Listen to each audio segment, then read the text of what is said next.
Hi, this is another example. This is on the bottom page of the handout that I provide on Canvas. It's also just like number 28, very close, and I think 26 and 27 might be very similar as well. So the first thing you want to do, if you haven't already, go ahead and pause this and combine the totals, write down the totals, and then come back when you're ready. Okay, the music in the background, if you can hear it, there's a church right next to me and they play music. They have their service outside, so that's what that music is. Okay, the first one says, find the probability of randomly selected student who spent their money given they were given 4 quarters. Okay, so you know they were given 4 quarters, so you want to only stick with that. We're doing the intuitive way. So look at how many people were given quarters, 4 quarters. So the total that were given 4 quarters was 45. That's where this comes from. So here's the total that had 4 quarters. And out of those, how many spent their money? There was 31 of them.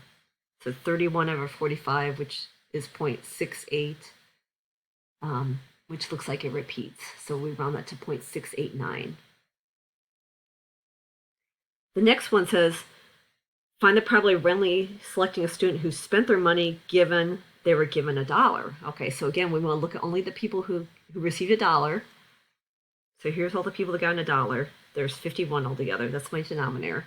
And out of those 51 who got $1, how many spent their money? So out of this 51, the one that spent their money is right here. So it's 19 out of 51, which is 0.372, etc. 0.373, I guess. Okay, the next question, they said, what is the preceding result suggest? Okay, I think it's multiple choice in this one, but I didn't have enough room to put it all on there.